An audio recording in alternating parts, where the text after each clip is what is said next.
Tell me about yourself. My name is Balakrishna. I am from Srikakulam. My father name is Ramarao. I am. అంటే అది Ram. I'll start again, sir. My name is Balakrishna. I had done my graduation. Sir, last time. My name is Balakrishna. I am. Okay, thank you. You can leave for the day. We'll get back to you. Welcome back to Content Speaks. నా పేరు బాలకృష్ణ. ఈ రోజు మనం మాట్లాడుకోబోయేది the psychology of why people fail in interviews. ముందుగా ఈ వీడియోను like చేసి చివరి వరకు చూడండి, ఎందుకంటే ఈ ట్రాప్స్ మీరు అవాయిడ్ చేస్తే కనుక ఇంటర్వ్యూలో మీరు స్టాండర్డ్ అవుతారు.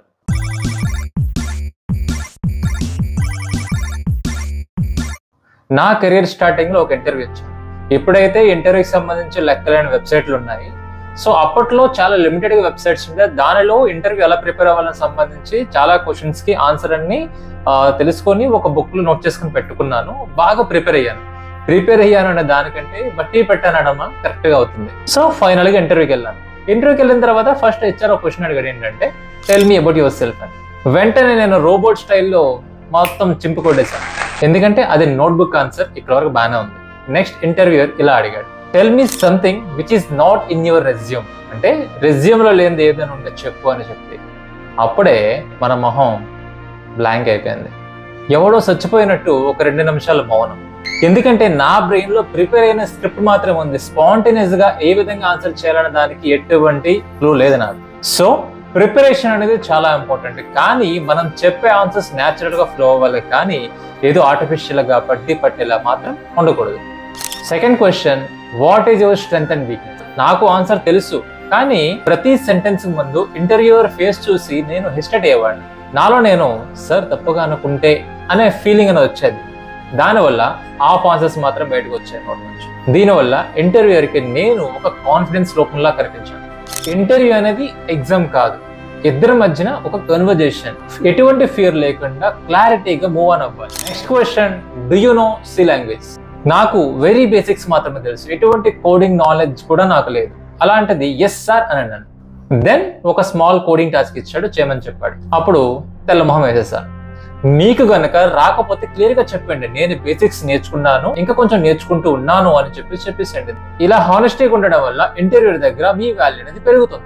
కొంత టైం గడిచిన తర్వాత ఇంటర్వ్యూ నోటీస్ చేశాడు. నేను చేతులు కిందకు పెట్టి బాడీ షోల్డర్స్ ఇలా డౌన్ చేసి ఐ కాంటాక్ట్ కూడా లేకుండా ఆన్సర్ చేస్తున్నాను. అలా గుడ్ ఆన్సర్స్ కూడా కాన్ఫిడెన్స్ లేకుండా వచ్చాయి. దీనితో ఇంటర్వ్యూ అర్థం చేసుకుంది ఏంటంటే నాలెడ్జ్ ఈ పర్సన్ కి ఉంది, కానీ కాన్ఫిడెన్స్ మాత్రం ఏ మాత్రం లేదని అర్థం చేసుకున్నాడు. సో ఫస్ట్ ఇంప్రెషన్ లోనే బాడీ లాంగ్వేజ్ మీ ఆన్సర్స్ కంటే ఎక్కువగా మాట్లాడుతుంది. సో అదే అంటారు కదా, యాక్షన్ స్పీక్స్ లౌడర్ దాన్ వర్డ్స్ అని. సో బాడీ లాంగ్వేజ్ అనేది always a matter. So SIT straight, maintain eye contact and say the answers with smile. ఇంటర్వ్యూలో ఆఖరి question, do you have any questions అని. సో వెంటనే నేను నో అని చెప్పేసాను. దీంతో అక్కడ హెచ్ఆర్ ఏమనుకున్నాడంటే ఈ పర్సన్ కి క్యూరియాసిటీ లేదు, అదేవిధంగా గ్రోత్ అవ్వాలనే మైండ్ సెట్ కూడా లేదని అర్థం చేసుకుంటాడు. సో ఎండ్లో అట్లీస్ట్ ఒక స్మార్ట్ క్వశ్చన్ అడగండి.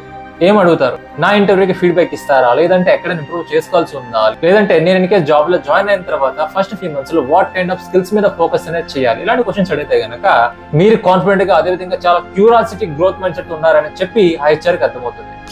సో ఇలా నా ఫస్ట్ ఇంటర్వ్యూ అనేది ఇలా ఫెయిల్ అయింది. సో ఫస్ట్ ఇంటర్వ్యూ ఫెయిల్ అయింది నాలెడ్జ్ లేకపోవడం వల్ల కాదు, ఒక సైకలాజికల్ ట్రాప్ లో పడిపోయాను. Over preparation, fear of judgement, people pleasing, nervousness, body language, no curiosity లాంటి ట్రాప్స్ లో పడిపోయాను. సో ఫ్రెండ్స్ గుర్తుంచుకోండి, ఇంటర్వ్యూ అనేది ఇద్దరి మధ్యన కన్వర్జేషన్. మీరు కూడా కంపెనీని జడ్జ్ చేస్తున్నారు. మీ న్యాచురల్ పర్సనాలిటీ, హానెస్టీ, కాన్ఫిడెన్స్ చూపిస్తే అదే మీ విన్నింగ్ ఏజ్. ఈ ట్రాప్స్ లో పర్సనల్లీ మీరు ఏదైనా ఫేస్ చేశారా, ఉంటే కనుక కింద కామెంట్ లో మెన్షన్ చేయండి. ఆఖరిగా మా మిషన్ ఒకటే, రియల్ లైఫ్ ఇన్సిడెంట్ తో లైఫ్ లోని స్ట్రగుల్స్ ని ముందుగానే గుర్తించి ఏ విధంగా ఎదుర్కోవాలన్నదే ఈ మిషన్ యొక్క ముఖ్య ఉద్దేశం. అదే విధంగా ఛానల్ ని సబ్స్క్రైబ్ చేయండి. మనందరం కలిసి ఒక కమ్యూనిటీని బిల్డ్ చేద్దాం. That's it for today's video. This is Balakrishna and signing off. Content Speaks.